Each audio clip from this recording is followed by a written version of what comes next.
আঁচিল কি? এটি একটি ভাইরাল ইনফেকশন যেটা হিউম্যান প্যাপিলোমা ভাইরাস দিয়ে হয়, দ্বারা সংক্রমিত হয়। এটা একটি কন্টাজিয়াস রোগ যেটা মানে খুব সংক্রমণ হয় এবং ত্বকের উপরে এটি একটি বৃদ্ধি বা গ্রোথ দেখা যায়। আঁচিল কি ছোঁয়াচে? হ্যাঁ, আঁচিল অত্যন্ত ছোঁয়াচে। ডাইরেক্ট কন্ট্যাক্টে কিন্তু আঁচিলের বৃদ্ধি হয়। আঁচিল কোথায় কোথায় হতে পারে? কোথায় হয় না, মাথা থেকে শুরু করে মাথায় হচ্ছে, চোখের কোণায়, ঠোঁটের কোণায়, ঘাড়ে, আঙ্গুলে, নখের ভেতর, এখানে, আর হাতে কনুইতে, পায়ের তলাতে হয়, হাঁটুতে হয়। এছাড়া যৌনাঙ্গেও আঁচিল হতে পারে। অনেকেরই প্রশ্ন থাকে, আঁচিল কি নিজে নিজে সেরে যায়? না, সাধারণত আঁচিল নিজে নিজে সেরে যায় না। আমরা দেখিনি কখনো আঁচিল নিজে নিজে সেরে যেতে। অবশ্যই এটা চিকিৎসা করতে হয়। আঁচিলের চিকিৎসা কি কি হতে পারে? দুই ধরনের হয়। আমরা মেডিকেল ট্রিটমেন্ট করি, সার্জিক্যাল প্রসিডিওর করি। মেডিকেল ট্রিটমেন্টের ক্ষেত্রে প্রথমে অল্প থাকলে আমরা স্যালিসাইলিক অ্যাসিড অথবা এই ধরনের কেরাটোলাইটিক এজেন্টগুলা, যেগুলো এই যে কেরাটোনোসাইটের যে ওভারগ্রোথটা সেটাকে কমিয়ে দেয় বা এটাকে উঠিয়ে দেয়। আর এছাড়া ইমিকুইমড নামের এক ধরনের ক্রিম আছে যেটা আমরা দিয়ে থাকি।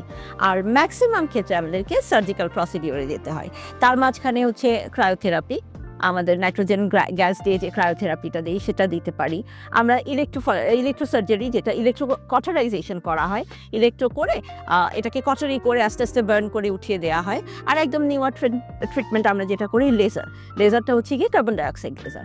ম্যাক্সিমাম ক্ষেত্রে আমরা কার্বন ডাইঅক্সাইড লেজারটাই এখন প্রেফার করি, তাহলে হয় এর পরের রিকারেন্সটা কম হয়।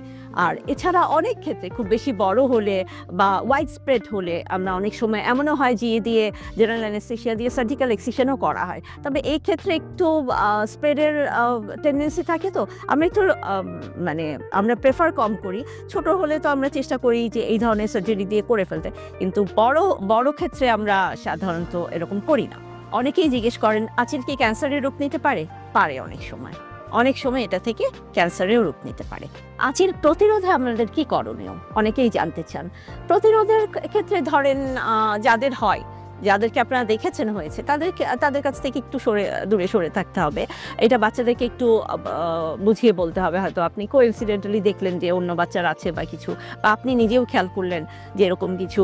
আর এছাড়া যেটা ছেলেদের ক্ষেত্রে বলবো, বাইরের সেলুনে যাবেন না শেভ করতে।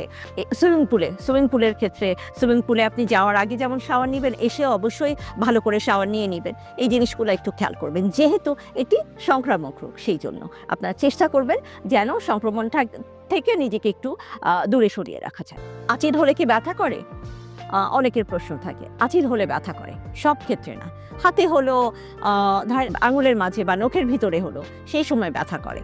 আর পায়ের তলায় যেহেতু প্রেশার পড়ে, পায়ের তলায় যে আঁচিলগুলো হয় সেগুলোতে ব্যথা করে। অন্য আঁচিলে সাধারণত ব্যথা করে না, যদি আপনি খুঁটে এটাকে রক্তাক্ত না করে ফেলেন। আঁচিল আর স্কিন ট্যাগ যেগুলো ঘাড়ে হয়, অনেক সময় লম্বা লম্বা ছোট ছোট চিকন, সেগুলোর মধ্যে কি পার্থক্য? আঁচিল অবশ্যই একটা ভাইরাস জনিত রোগ, কিন্তু স্কিন ট্যাগটা কিন্তু ভাইরাস জনিত না। এটি এমনি স্কিনের একটা গ্রোথ, যেটা অনেক সময় ওজন বৃদ্ধির কারণে বা যে কোনো হরমোনাল কারণে এটা হতে পারে। কিন্তু আঁচিল হয় সম্পূর্ণভাবে ভাইরাসের আক্রমণে বা সংক্রমণে। ঘরোয়া উপায়ে আঁচিল কি দূর করা যায়? না, ঘরোয়া উপায়ে আঁচিল দূর করা যায় না। অনেকেই অনেক কিছু করেন আমি শুনেছি, কিন্তু এতে বরং ইনফেকশনটাই বাড়বে। আপনার একটা ট্রিটমেন্ট করতে গিয়ে আপনি আরেকটা রোগ বরং বাঁধিয়ে ফেলবেন, সেটা না করাই ভালো হবে। আঁচিল তুলে ফেললে কি হয়? আঁচিল তুলে ফেললে অবশ্যই ইনফেকশন হয়ে যাবে। আর অনেকেই চুল দিয়ে বেঁধে রাখে, এতে আমার মনে হয় ইনফেকশন হয়ে যাওয়ার প্রবণতাটাই বেশি থাকে। আমার মনে হয় না এটাতে খুব একটা উপকার হবে, কারণ এটা এত বেশি ইনফেকশাস। এটা কিন্তু রেপ্লিকেশন হয়। রেপ্লিকেশন মানে রিকার করে, বারবার হয়। একই জায়গায় আঁচিল বারবার হতে পারে। সেই জন্য এই ধরনের চিকিৎসায় না গিয়ে আপনি ডাক্তারের কাছে আসাই আপনার জন্য ওয়াইজ হবে। বাচ্চাদের আঁচিল হলে কি করা উচিত? একটা গ্যাদারিং বা যে কোনো একটা যেখানে লোক সমাগম বেশি, ওই ধরনের এরিয়াগুলো একটু অ্যাভয়েড করবেন। ডাক্তারের পরামর্শের আগে, ডাক্তারকে তো দেখাবেনই, তার আগে যেটা করবেন এই এরিয়াগুলো অ্যাভয়েড করবেন। এতে আপনার বাচ্চা থেকে অন্য আরেকজনের ইনফেকশনটা যেমন কম হবে, তেমন অন্য কারো কাছ থেকে ওর ইনফেকশনটাও কম হবে। এই জিনিসটা একটু আপনারা খেয়াল করে দেখবেন। আঁচিলের জন্য কি এইচপিভি ভ্যাকসিন নেওয়া যায়? হ্যাঁ, নেওয়া যায়। আমরা অবশ্যই রোগীদেরকে অ্যাডভাইস করি এইচপিভি ভ্যাকসিনের জন্য। সেটা অবশ্য জেনিটাল ওয়ার্টের ক্ষেত্রে, অন্যগুলোর ক্ষেত্রে খুব একটা বেশি বলি না আমরা। আঁচিলের চিকিৎসা করলে কি এটা আবার ফিরে আসতে পারে? অনেকেই জানতে চান চিকিৎসা তো করলাম আবার ফিরে আসবে কিনা। তো ব্যাপার হচ্ছে কি চিকিৎসাটা আপনি কমপ্লিট করবেন। আঁচিল এমন একটা জিনিস যেটা বারবার রিকার করে, রেপ্লিকেশন হয়, বারবার হয় একই জায়গায় এই ভাইরাল ইনফেকশনটা। এই জন্য আমরা যখনই কোনো প্রসিডিওরে যাই, যখনই আমরা কোনো ট্রিটমেন্টে যাই, তখনই বলি আপনার 3 থেকে 4-5 মাস সময় লাগবে। মাসে একবার বা 3 সপ্তাহ পর পর আমরা একবার সেটা ক্রায়োথেরাপি দিই, নাইট্রোজেন গ্যাস অথবা ইলেকট্রোকর্টিনাইজেশন করি অথবা কার্বন ডাইঅক্সাইড লেজার করি। এই জিনিসটা বারবার জায়গাটা বার্ন করে দিতে হয় এটা রেপ্লিকেশনটা বন্ধ করার জন্য। এই জন্য আপনার মোটামুটি ট্রিটমেন্টের সময় 3 থেকে 5 মাস হাতে নিয়ে ট্রিটমেন্ট করতে হবে। আগেও কমে যেতে পারে, অনেকের ক্ষেত্রে আগেও কমে যায়, কিন্তু এটা রেপ্লিকেশন যে হবে না এরকম কিছু বলা যায় না, কারণ রেপ্লিকেশন হয়, রিল্যাপস করে এই জিনিস। আঁচিল কি রঙের হয়? আঁচিল সাদা, লালচে, ভিতরে ব্লাড পয়েন্ট থাকে লালচে, অনেক সময় কালোও হয়। আঁচিল কত প্রকারের হয়? একটা হচ্ছে গিয়ে ভেরুকা ভালগারিস, এটা সাধারণ আঁচিল, যেটা দেখা যায় আমরা সবাই দেখতে পাই। একটা ফিলিফর্ম, যেটা আঙুলের মতো লম্বা লম্বা। আরেকটা হচ্ছে গিয়ে ফ্ল্যাটওয়ার্ড, যেটা ফেসে হয়, ফ্ল্যাট টপ। সাধারণত অনেক সময় বোঝাও যায় না, আমরা নিজেরাও ডাক্তাররা কনফিউজড হয়ে যাই যে এটা আসলে আঁচিল না অন্য কিছু। আরেকটা হয় প্ল্যান্টার ওয়ার্ড, যেটা পায়ের তলায়। তারপর পেরিয়াঙ্গুয়াল, যেটা হচ্ছে গিয়ে নখের ভিতরে আঙুল যেটা হয় আঁচিল। আর হচ্ছে জেনিটাল ওয়ার্ড, যেটা জেনিটাল এরিয়াতে বা যৌনাঙ্গতে হয়। আঁচিল কি সব বয়সে হতে পারে?